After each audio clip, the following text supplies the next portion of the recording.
क्या ही धन्य है वो मनुष्य जिसका सामर्थ्य, परमेश्वर का सामर्थ्य तुझमें है। कब है? जब आप उसके राजमार्ग पर चलेंगे। इट्स अप टू यू, यहाँ पर निर्धारित है मेरे भैया। अगर आप उसके बताए हुए राजमार्ग पर चल रहे हैं, चाहे कैसी स्थिति हो, चाहे कैसी परिस्थिति हो, चाहे आपको दुख हो, चाहे संकट हो, चाहे आपका काम नहीं चल रहा है, चाहे आप गरीबी में हैं, चाहे आप विपत्ति में हैं, चाहे आप कैसी भी स्थिति में हैं, अगर उसके बावजूद भी आप उसके मार्ग पर चल रहे हैं, उसके राजमार्ग पर चल रहे हैं, तो उसका सामर्थ्य आप में आएगा।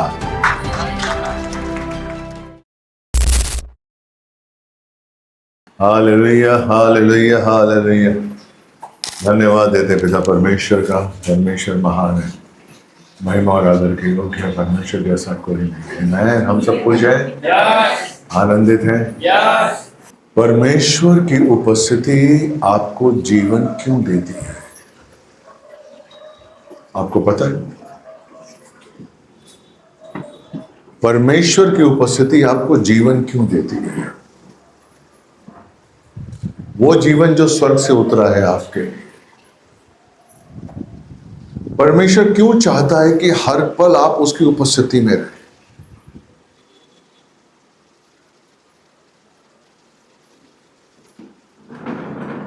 हेलो,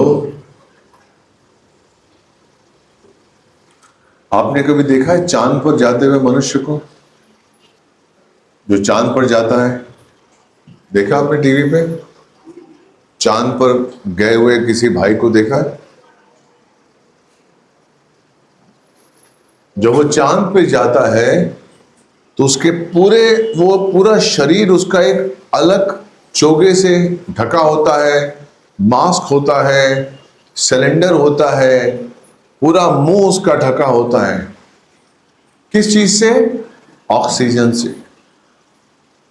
कौन सी ऑक्सीजन? जो धरती पे ली जाती है। जो ऑक्सीजन धरती पे ली जाती है, यानी कि धरती की ऑक्सीजन के बिना वो चांद में सरवाइव नहीं कर सकता।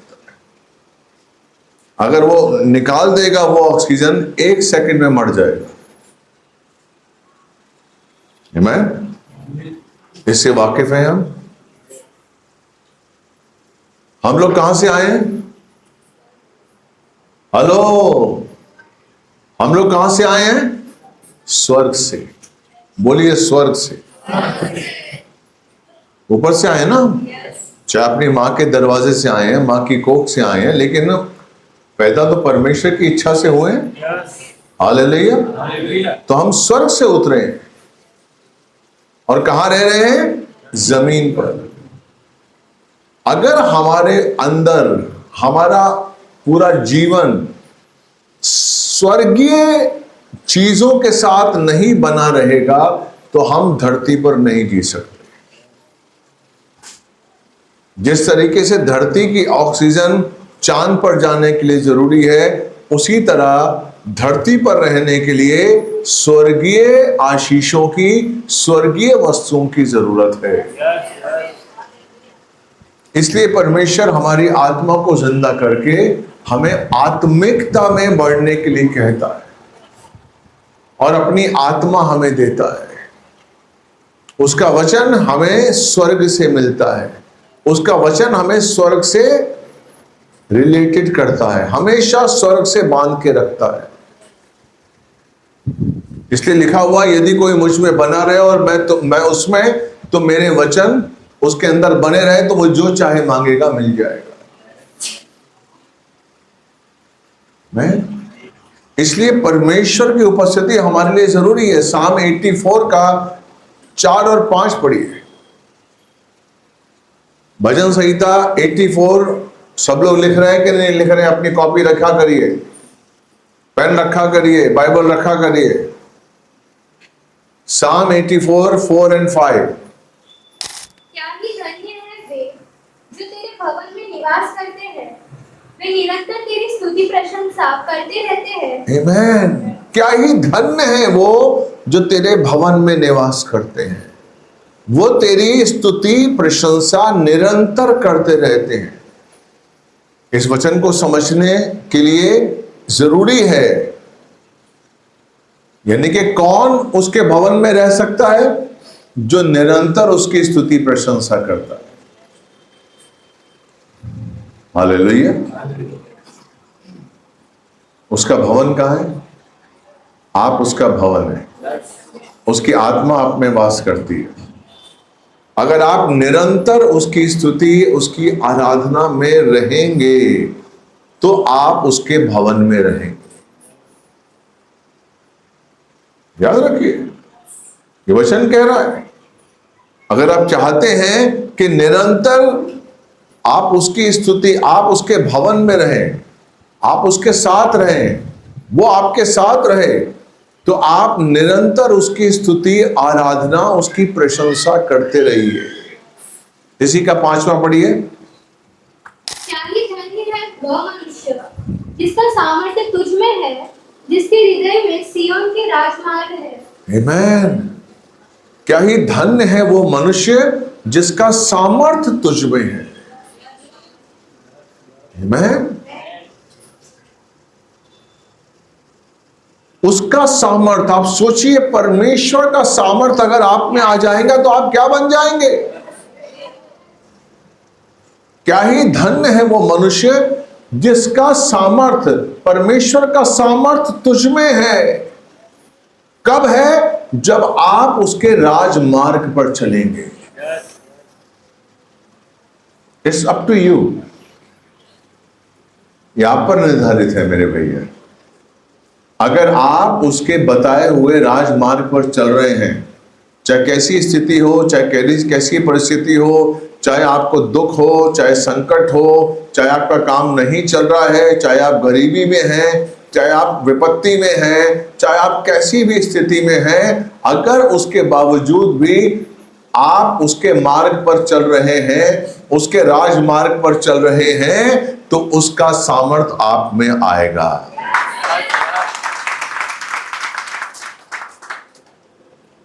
और सोचिए, आप संकट में हैं, दुख में हैं, लेकिन उसका सामर्थ्य आपके साथ है, तो आपका दुख कुछ बिगाड़ सकता है? आप दुख में आनंदित होंगे, आप विपत्ति में, परीक्षाओं में आप सुकून से रहेंगे। धन्यवाद, क्योंकि उसका सामर्थ्य आपके अंदर है। Praise the Lord। आपको दुखी कौन कर रहा है? जब आप उसके मार्ग पर नहीं चल रहे हैं तो अंधकार की सारी शक्तियां आ रही हैं। Praise the Lord। आप अगर उसके राजमार्ग पर चल रहे हैं तो जानिए कि उसका सामर्थ्य आपके अंदर प्रवाह करेगा, प्रवाह करेगा।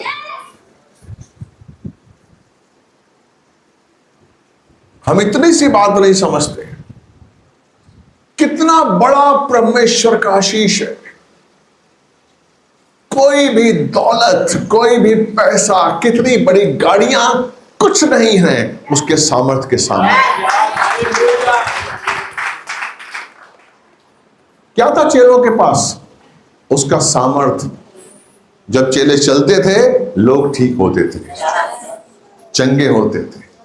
क्या था? यीशु मसीह के पास क्या था? उसका सामर्थ्य। पानी पे चलता था, 5000 लोगों को रोटी खिलाई। परमेश्वर धन्यवाद, तो मेरी प्रार्थना सुनता है, इस रोटी को बहुगुणित कर खाइए। आप क्या समझ रहे हैं? आप दुनिया के सामने झुकते हैं, आप दुनिया की इच्छा पूरी करने की कोशिश करते हैं, आप अपने ऑफिस के काम में लगे रहते हैं। मैं आपको सच कह रहा हूं, कभी भी मैं आपसे एक सवाल पूछता हूं, और ईमानदारी से जवाब दीजिएगा। क्या जितना आप अपने ऑफिस में काम करने के लिए मेहनत करते हैं, क्या उतनी आप प्रभु में मेहनत करते हैं? आप करके देख लीजिए। आप सोचिए, अपने आप से पूछिए, जितना मैं ऑफिस के काम के लिए चिंतित रहता हूं, मन लगाता हूं, मेहनत करता हूं, रात भर जागता हूं, क्या मैं प्रभु के राज्य के लिए इतनी मेहनत, इतना चौकस हूं?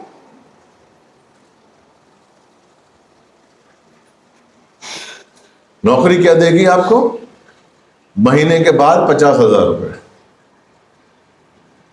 और आप परमेश्वर के राज्य में अगर इतनी मेहनत करेंगे, उसका सामर्थ्य आपको मिलेगा। आप समझ नहीं रहे हैं आप। जितनी मेहनत आप अपने ऑफिस के लिए करते हैं, उतनी मेहनत क्या आप प्रभु के लिए करते हैं? प्रभु के राज्य में चलने के लिए, प्रभु को समझने के लिए, प्रभु से प्रेम करने के लिए, उसकी आज्ञाओं पे चलने के लिए, उसकी वाचा के अनुसार चलने के लिए। सोचिए क्या आप उतनी मेहनत करते हैं? नहीं करते हैं। वो कहता है, धन्य है वो जिसमें मेरा सामर्थ्य है। क्यों? क्योंकि वो मेरे राजमार्ग पर चलता है।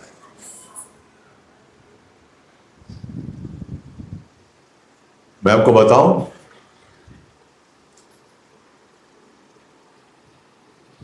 परमेश्वर के लिए हत्या कोई बड़ी बात नहीं है। वो हत्या करने वालों को माफ कर देता है। उसने माफ किया है। जो वेश्याएं हैं, जो अपना शरीर बेचती हैं, उनको भी वो भी परमेश्वर के लिए कोई बात नहीं है। उसने मरियम मतलगी को बोला, आगे से पाप मत करना, मैंने तुझे माफ किया। वो वैश्या थी। वो चोर को, जो दाहिनी और लटका हुआ था, वो हत्यारा था। उसने कहा कोई बात नहीं, आगे से मत करना, चल मेरे संग स्वर्गलोक चल। आमीन। तो परमेश्वर के लिए, यीशु के लिए हत्या बहुत बड़ी बात नहीं है, व्यभिचार बहुत बड़ी बात नहीं है। उसके लिए सबसे बड़ा पाप क्या है? पाखंड, पाखंडी होना, अपने आप को पाखंड के रूप में प्रस्तुत करना। इंग्लिश शब्द क्या है पाखंड का?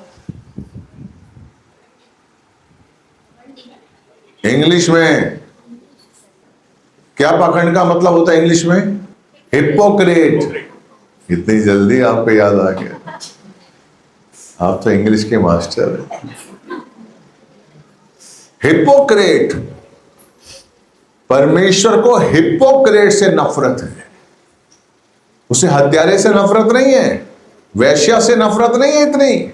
वो माफ कर देगा वैश्या को, वैश्या माफी मांगेगी, ओके चल माफ कर दे। हत्यारा माफी मांगेगा, कर दे। लेकिन वो हिपोक्रेट से नफरत करता है। भजन संहिता 119 का 113 निकाल लो। हिपोक्रेसी से उसे नफरत है। नो, जो मन में है वही जबान पर हो, हिपोक्रेट नहीं। वो जानता है आपके मन को। जो यहां पर दुचित्ता मन लेके बैठे हैं, उनको प्रतिफल नहीं मिलेगा। साफ मन लीजिए। आपको बाइबल पढ़नी नहीं आती, आपने नहीं पढ़ी, कोई बात। आप उपवास नहीं रख सकते, कोई बात। आपको बार बार गुस्सा आता है, किसी गलत लड़की को देखकर मन में कुछ होता है, कोई बात नहीं, होता है। मांगिए, ईमानदार रहिए कि परमेश्वर मुझे गुस्सा आता है। परमेश्वर, मैं किसी लड़की को देखता हूं तो मेरे अंदर गलत भावना आती है। मैं किसी लड़के को देखती हूं तो मेरे अंदर गलत भावना आती है। मांगिए, बोलिए उससे, मेरी कमजोरी है प्रभु, तो दूर कर। वो दूर करेगा। आप ईमानदार रहिए। उसे आपकी ईमानदारी पसंद है, आपका पाखंड पसंद नहीं है उसे। इसलिए उस चोर का ईमानदारी पसंद थी कि मैं तो चोर हूं, लेकिन इसने कुछ नहीं किया है। प्रभु जब तू अपने अपने राज्य में आए तो मुझे याद करना। उसने कहा आज ही तू स्वर्गलोक होगा। मैं उसे हिप्पोक्रेट लोग बहुत नफरत करता है उनसे, क्योंकि वो उसने बनाया है आपको। आप ये क्यों भूल जाते हैं? उसने बनाया आपको, आपने नहीं बनाया उसको। वो आपके रग रग से वाकिफ है। किसको दिखा रहे हैं आप? उसको कि आपके मन में क्या है, जबान पर क्या है। आपके मन में उसके लिए कुछ गलत है और जबान से बोले प्रभु मैं तेरा हूं, उसको बोल रहे हैं। वो जानता है आप मन में क्या सोच रहे हैं, वो जानता है। इसलिए हिप्पोक्रेसी से, हिप्पोक्रेट आदमी से उसे नफरत है। दुचित्ता, मैं दुचित्तों से तो बैर रखता हूं, हिप्पोक्रेट से बैर रखता हूं, घृणा करता हूं, वो बोलता है।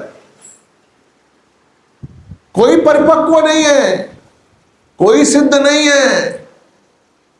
आप में कमियां हैं, एक्सेप्ट करिए। परमेश्वर मुझ में कमियां हैं, आई एम सॉरी, गलती की है, एक्सेप्ट करिए। परमेश्वर आपको सुधारेगा, लेकिन कब? जब आप एक्सेप्ट करेंगे। आमीन। जब तक आप एक्सेप्ट नहीं करेंगे, नीति वचन निकालिए आप, ये अपना मत्ती 23 का निकालिए 14, मत्ती 23 का 14। फारिसीस क्या करते थे मुझे बताइए?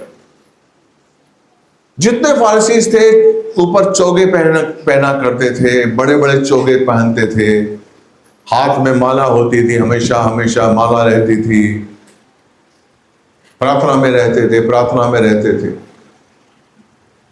यीशु को नहीं पसंद था। आपको पता है जब यीशु मसीह धरती पर था तो यरूशलेम में बहुत विश्वविद्यालय थे, बाइबल के बहुत से स्कूल थे यरूशलेम में, बहुत से। और जितने फारिसीस थे ये सब पढ़ते थे बाइबल स्कूल में। उसने अपने चेलों को बाइबल स्कूल भेजा? नहीं भेजा कि चलो मैंने तुम्हें चुन लिया है, अब जाओ 5 साल का कोर्स करो। भेजा? नहीं भेजा। Praise the Lord. क्या लिखा हुआ 23 का 14? हाँ, हे पाखंडी शास्त्रियों, मैं आपको फिर बोल रहा हूं, उसको पाखंड पसंद नहीं है।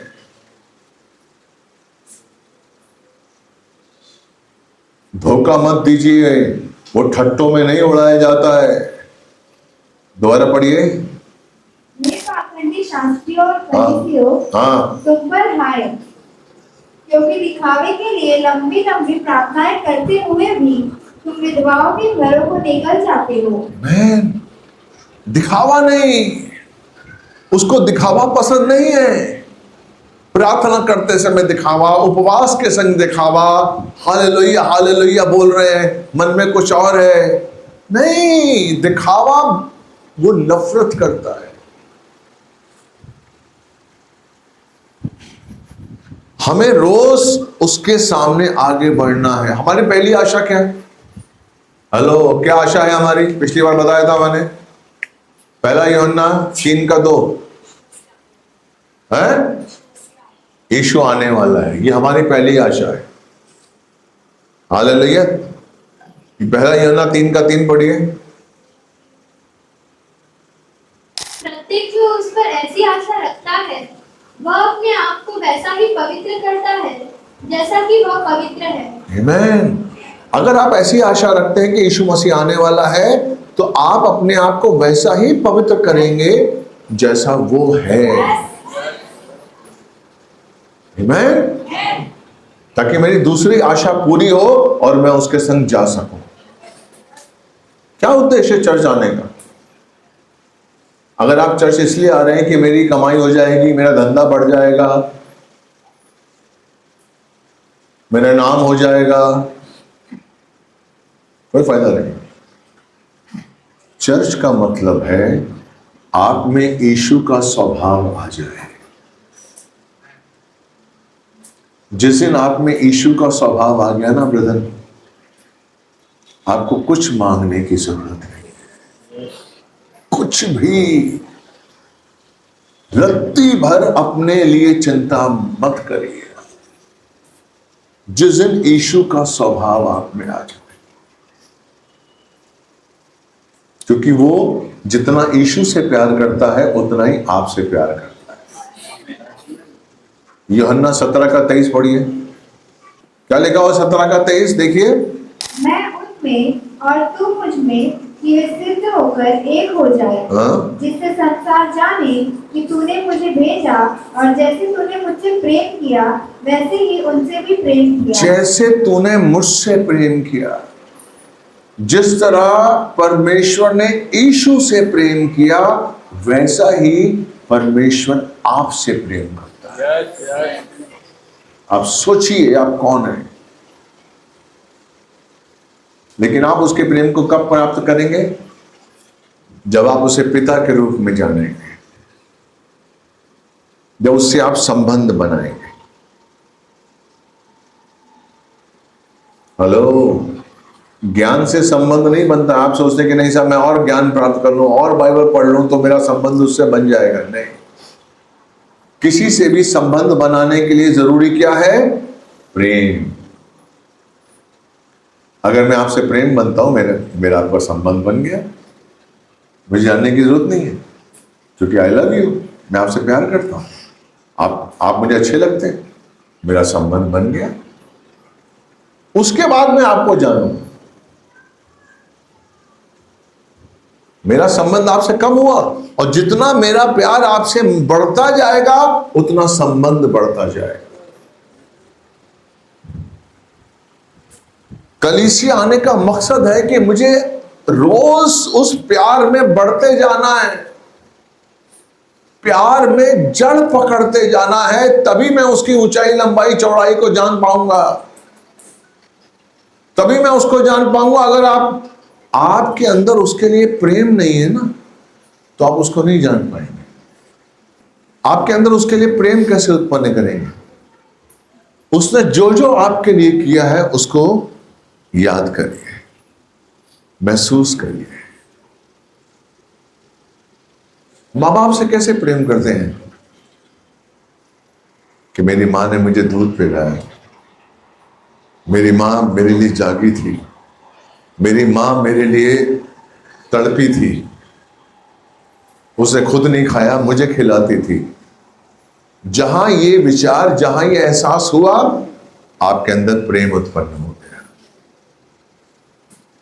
मां के लिए, और ऐसा उत्पन्न हुआ कि आपको लगता कि नहीं मेरी मां अच्छी है, और सबको ये लगता कि मेरी मां अच्छी है। आमीन।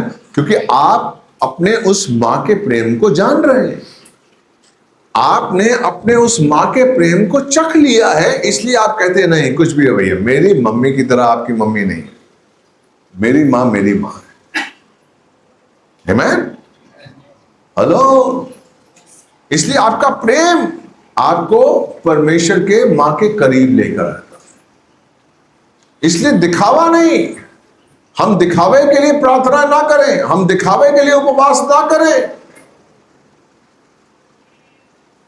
आपका जो पुराना मनुष्यत्व है, आपका जो पुराना स्वभाव है, वो आपसे पाप करवाता है।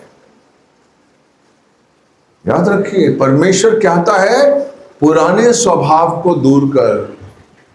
Praise the Lord. आपका जो स्वभाव है वो आपसे पाप करवाता है। भजन संहिता 19:13 पढ़िए।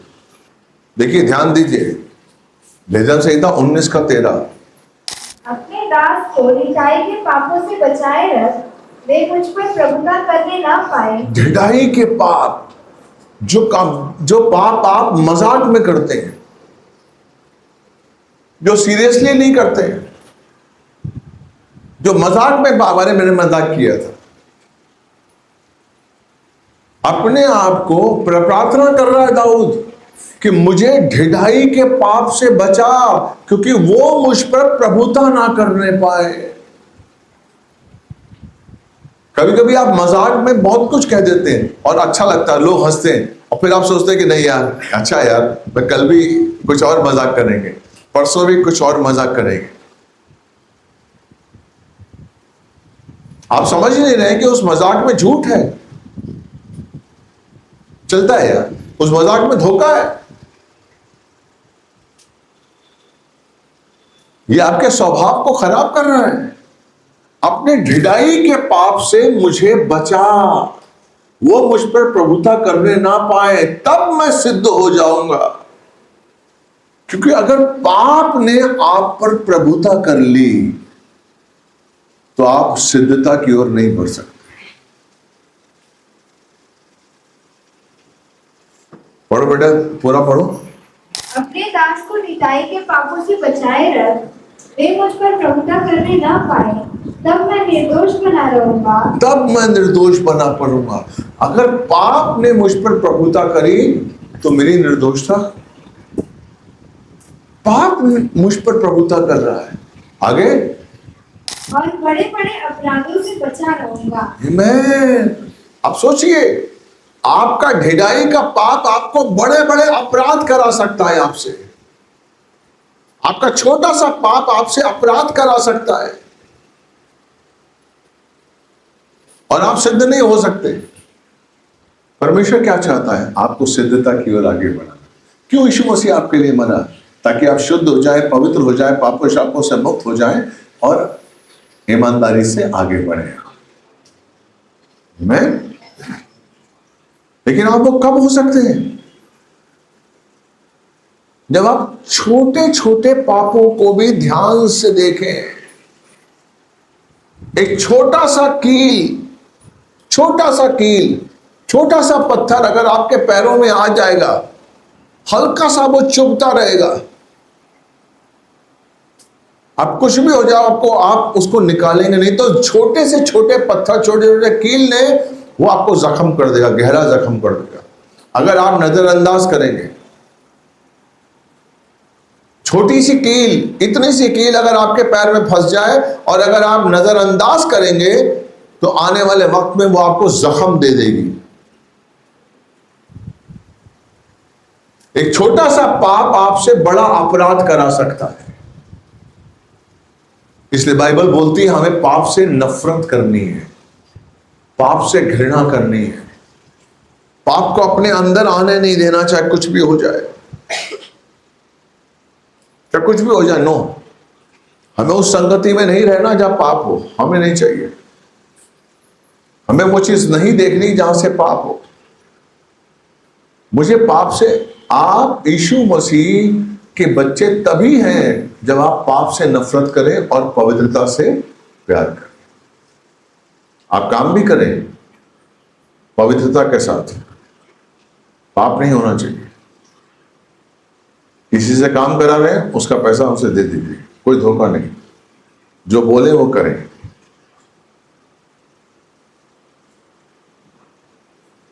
Praise the Lord. कभी मन में किसी को धोखा देने की बात भी ना होनी चाहिए।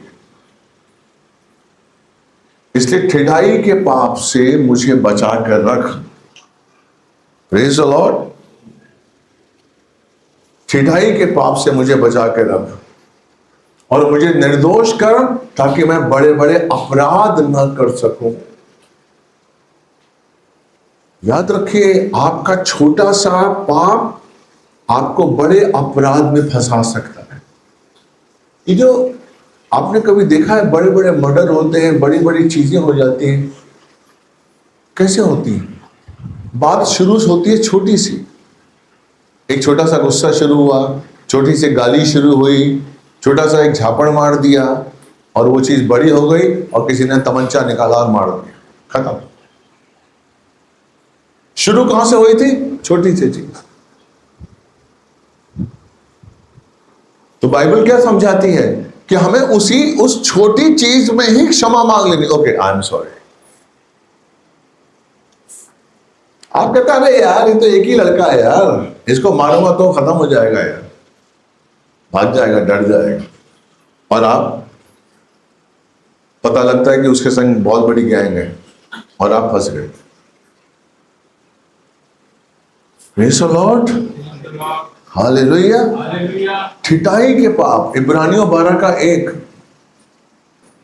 इस कारण जबकि गवाहों का ऐसा बड़ा बादल हमें घेरे हुए है, तो आओ प्रत्येक बाधा और उलझाने वाले पाप को दूर करके वह दौड़ जिसमें हमें दौड़ना है धीरज से दौड़े।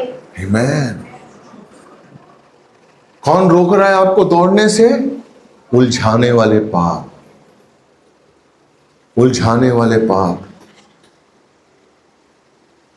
दोस्त कह रहे हैं, सहेलियां कह रही हैं, यहां जाएंगे, एंजॉय करेंगे, थोड़ा सा उलझाने वाले पाप, ये करूं या ना करूं, किसी को पता नहीं लगेगा, हम जाकर आ भी जाएंगे, कोई नहीं देख रहा है। ये उलझाने वाले पाप है, ये उलझाने वाले पाप है। आपको ये समझना है, कोई देखे ना देखे, मेरा पिता देख रहा है। Praise the Lord. यूसुफ ने क्या कहा था जब पोतीफर की वाइफ ने कहा था कोई नहीं देख रहा है, मेरे संग लेट जा, कोई नहीं है, उसने क्या कहा था? मैं परमेश्वर की दृष्टि में पाप नहीं कर पाऊंगा। मैं मुझे परमेश्वर की दृष्टि में शुद्ध रहना है।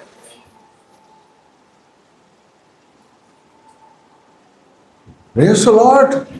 मुझे कोई ऐसा काम नहीं करना जो परमेश्वर की दृष्टि में गलत हो यार, नहीं, चाहे चर्च में, चाहे घर में, चाहे बाहर, कहीं भी नहीं। नो, मेरी ईगो, मुझे सेटिस्फेक्शन के लिए नहीं चाहिए, नहीं चाहिए मुझको ऐसा काम, नहीं चाहिए मुझे कोई ऐसा लाभ जो मैं झूठ बोलूं और मेरे काम करने से किसी का गलत हो, नहीं चाहिए मुझे वो सुख, नहीं चाहिए वो सुख। ये है लुभावने वाले पाप। यार जरा सा झूठ बोल दूंगा तो लोगों में मेरी इज्जत बढ़ जाएगी, जरा सा इनको धोखा दे दूंगा तो अपना थोड़ा सा फायदा हो जाएगा यार, किसी को पता भी नहीं चलेगा, नहीं चाहिए। ये है लुभावने वाले पाप, ये है उलझाने वाले पाप। आपको उलझाते हैं ऐसे पाप, हमको उलझाना नहीं है। हमें अपनी आत्मा को स्पष्ट करना है, मुझे अपनी आत्मा पर बोझ नहीं डालना है, मुझे अपने विवेक को शुद्ध करना है कि नहीं यार मेरा विवेक शुद्ध होना चाहिए। मेरा नुकसान हो जाए चलेगा, लेकिन मेरा विवेक शुद्ध हो जाए, कोई बात नहीं। मुझे कोई गाली दे दे चलेगा, मेरा विवेक शुद्ध हो। कोई मेरा पैसा मार ले, लेकिन मेरा विवेक शुद्ध रहे।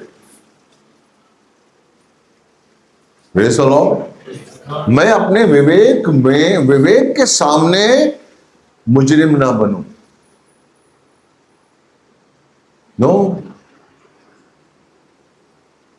अब आप अपने विवेक के सामने गलत साबित हो जाते हैं जब आप उलझाने वाला पाप, दशांश दूं कि ना दूं, इस महीने बचा लूं, इस महीने खर्चा ज्यादा हो गया है, किसको पता चलेगा यार, प्रभु भी तो जानता है, उसके सामने ही खर्चा हुआ है ना, अभी क्या करूं।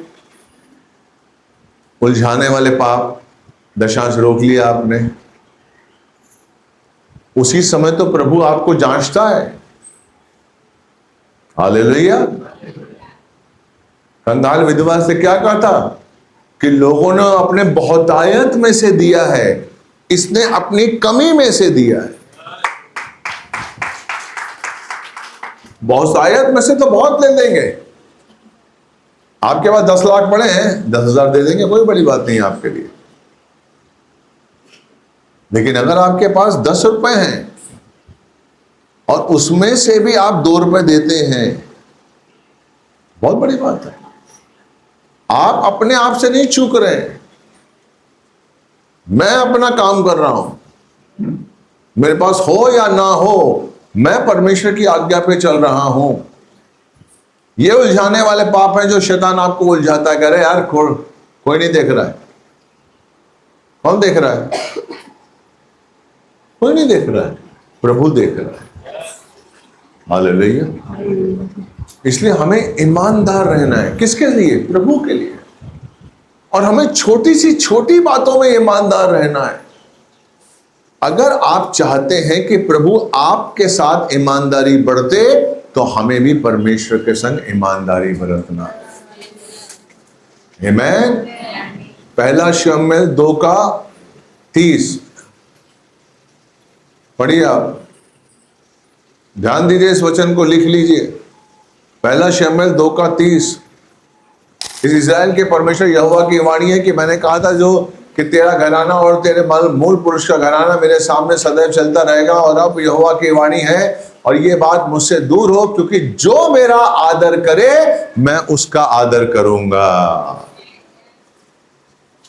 क्या लिखा हुआ है? इस वचन को कभी मत भूलिएगा। जो मेरा आदर करता है, जो मेरे संग ईमानदार रहता है, मैं उसके संग ईमानदार रहता हूं। जो मेरा आदर करता है, मैं उसका आदर करता हूं।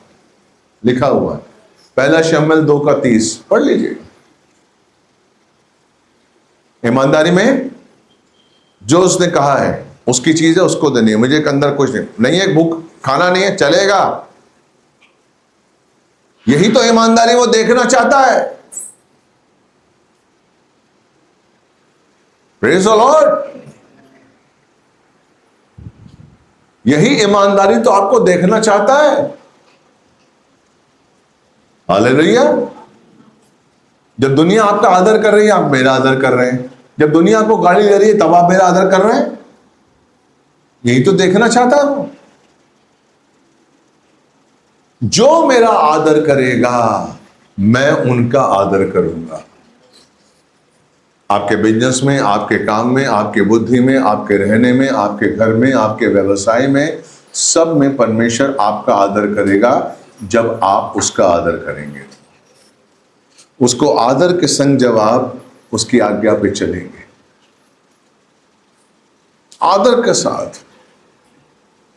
उसको पता है आपके पास क्या है, उसको पता है आपकी मुश्किल क्या है, और वो जानता है कि आपकी मुश्किल कैसे दूर होगी।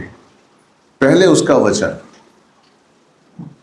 पहले उसका वचन। वो विधवा जो सारपत की विधवा थी, क्या कहा था? एलिया ने उसके पास जाकर उसने कहा मेरे पास मुट्ठी भर आटा है, तेल है, मैं और बेटा है, हम खाएंगे और मर जाएंगे। उसने कहा ठीक है, लेकिन जा पहले मेरे लिए लेकर आ। कब मिला सारपत की विधवा को आशीष? जब उसने दिया, जब उसने बोया। उसके बाद एक मुट्ठी और एक कुप्पी में तेल था। जैसे ही उसने बोया, बाइबल कहती है जब तक बारिश नहीं हुई उसका पूरा खानदान खाता रहा। हालेलुया। हम बोते हुए डरते हैं, हम बोते हुए डरते हैं, अरे यही है। आप भूल जाते हैं कि आप लेकर आए हैं क्या?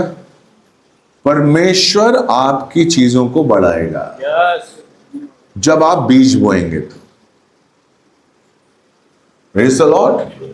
याद रखिए, आप परमेश्वर के वचन पे चलिए, वो आपको ऊंचा उठाएगा ही उठाएगा, क्योंकि वो अपने निमित्त, अपने नाम के निमित्त काम करेगा। भजन संहिता 123 उसका पहला दूसरा निकालिए।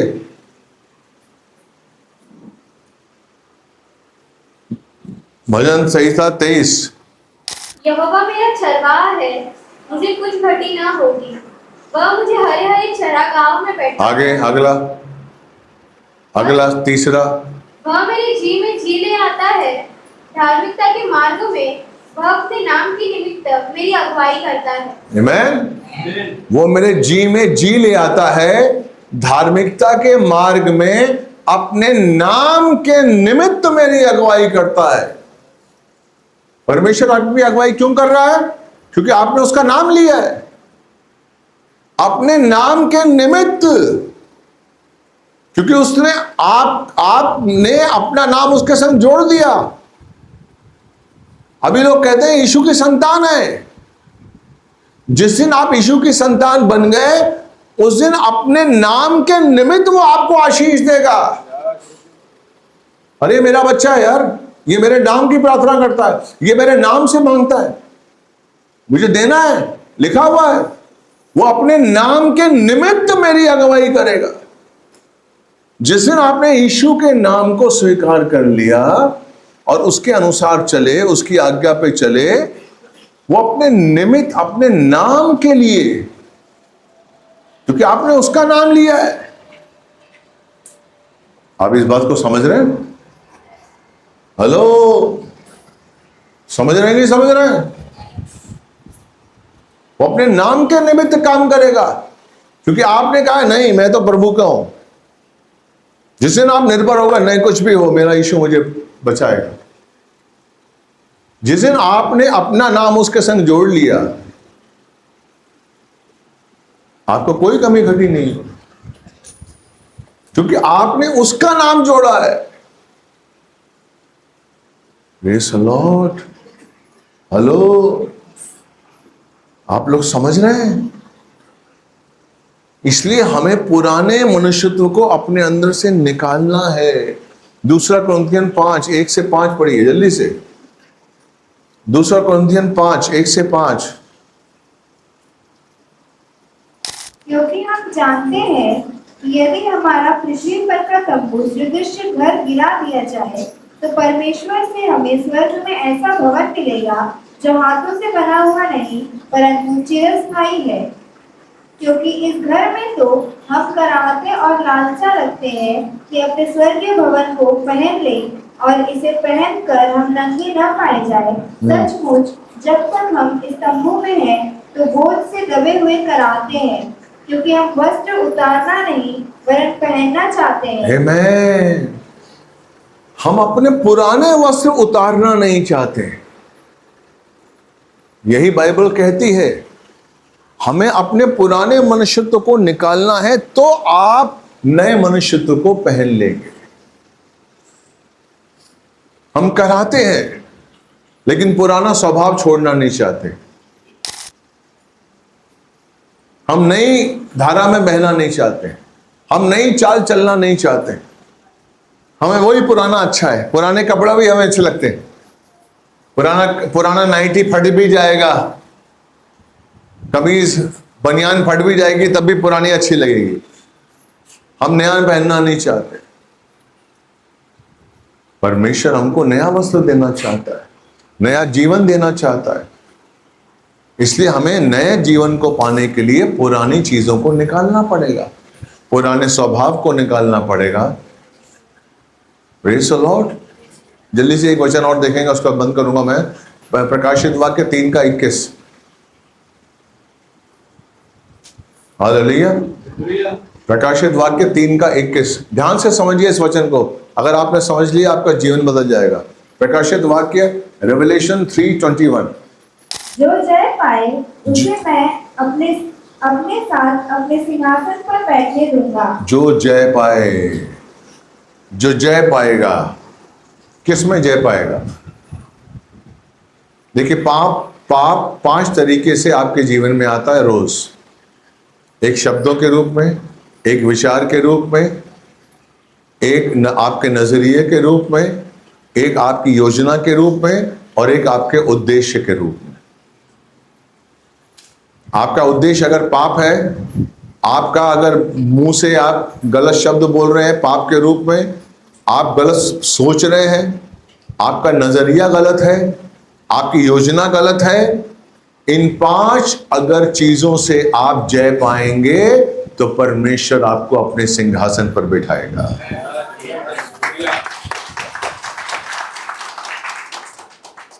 सारा धन कमा लिया और अगर यही नहीं कमाया तो आप क्या करेंगे ऊपर जाकर, स्वर्ग जाकर?